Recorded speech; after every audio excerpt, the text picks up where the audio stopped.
UP में बिजली कर्मचारी हड़ताल पर हैं। अपनी कई सूत्रीय मांगों को लेकर बिजली विभाग के कर्मचारी शुक्रवार रात 10 बजे से हड़ताल पर चले गए हैं और इधर ऊर्जा मंत्री ने काम में बाधा डालने वालों पर सख्त कार्रवाई का आदेश भी जारी कर दिया है।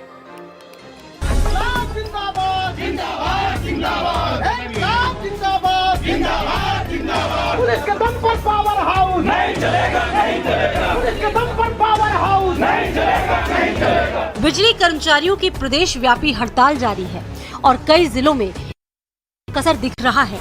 कुछ जगहों पर बिजली व्यवस्था में कोई असर नहीं हुआ, लेकिन कुछ जिलों में कई इलाकों की बिजली व्यवस्था चरमरा गई। लेकिन सरकार की तरफ से लोगों को दिक्कतें न हो, इसके लिए व्यापक इंतजाम भी हैं और हड़ताल कर रहे कर्मचारियों से अपील है कि वो जल्द से जल्द वापस आ जाए हड़ताल। इतना ही नहीं, हड़ताल को खत्म कराने के लिए सख्ती दिखाई गई, जिसमें एस्मा और रासुका जैसे सख्त कानूनों के तहत कार्रवाई की बात कही गई। ऊर्जा मंत्री ए.के. शर्मा ने कहा कि जनता को अगर समस्या हुई तो फिर सख्ती से निपटेंगे। मैं राज्य की जनता को, विद्युत उपभोक्ताओं को, अपने पूरे विभाग की ओर से यूपीपीसीएल और उसके सभी घटक जो ऑर्गेनाइजेशंस हैं उनकी ओर से राज्य की जनता को आश्वस्त करना चाहता हूं कि विद्युत की व्यवस्था बिल्कुल नियंत्रण में है। सारी बातें हमारे संपूर्ण नियंत्रण में हैं, कहीं कोई चिंता की बात नहीं है। जनता से मैं ये भी निवेदन करूंगा कि ये थोड़ी समस्या की घड़ी अवश्य है, चुनौती की घड़ी अवश्य है। ऐसे समय में धीरज और संयम बनाए रखें। हम जल्दी ही इस परिस्थिति से निकल करके और बहुत अच्छे ढंग से निकल करके आएंगे। कुछ विद्युत कर्मियों ने ही जा करके तार और हमारे फीडर्स को नुकसान पहुंचाया है। गन्ने का डंठा फेंक करके और पूरी लाइन बर्स्ट करने की कोशिश की गई है। मैंने उस फोटो वीडियो को हमने ट्वीट भी किया है।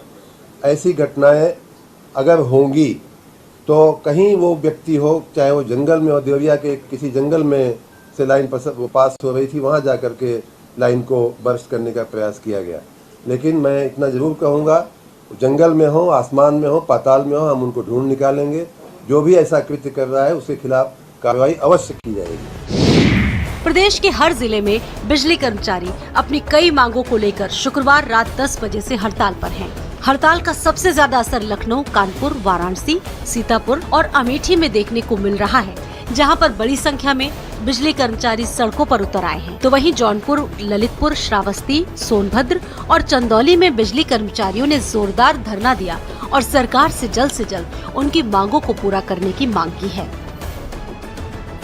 माननीय ऊर्जा मंत्री जी ने 3 दिसंबर 2022 को संघर्ष समिति के साथ एक समझौता लिखित तौर पर किया था और ऊर्जा निगमों का शीर्ष प्रबंधन अपने हठवादी रवैये पर अड़ा हुआ है, उस समझौते को मानता नहीं है। मजबूरन बिजली कर्मचारियों को कल रात 10 बजे से 3 दिन की 72 घंटे की हड़ताल पर जाना पड़ा है। हड़ताल का व्यापक असर दिखाई दे रहा है। आइए अब आपको बताते हैं कि बिजली कर्मचारियों की मांगे हैं क्या। विद्युत निगम प्रबंधन मनमानी न करे, यूपीएससीबी का तुरंत गठन हो, कैशलेस इलाज की सुविधाएं मिले, पुरानी पेंशन व्यवस्था को बहाल किया जाए, संविदा कर्मचारी नियमित किए जाएं, बिजली कर्मियों को सस्ती बिजली मिले, पेंडिंग बोनस का भुगतान किया जाए। फिलहाल कई बार ऊर्जा मंत्री और कर्मचारी संगठनों के बीच बैठकें हो चुकी हैं, लेकिन हर बार बैठक बेनतीजा रही। अगर हड़ताल ज्यादा दिन चली तो बिजली व्यवस्था पटरी से उतर सकती है। ऐसे में समस्या का जल्द से जल्द कोई समाधान करना होगा। ब्यूरो रिपोर्ट, भारत समाचार। तो बिजली कर्मियों की हड़ताल से जुड़ी बड़ी खबर, शैलेंद्र दुबे समेत अन्य नेताओं के खिलाफ वारंट जारी। विद्युत कर्मचारी संघर्ष समिति के अध्यक्ष हैं शैलेंद्र दुबे। हाईकोर्ट ने जमानत वारंट जारी करने के निर्देश दिए और सोमवार को सभी पदाधिकारियों को हाईकोर्ट ने तलब किया है। तो यूपी सरकार ने हाईकोर्ट में दायर की थी याचिका। संघर्ष समिति कुछ देर में खत्म कर सकती है हड़ताल और कुछ देर में हड़ताल समाप्त करने का हो सकता है ऐलान, क्योंकि कोर्ट ने पदाधिकारियों को तलब किया है।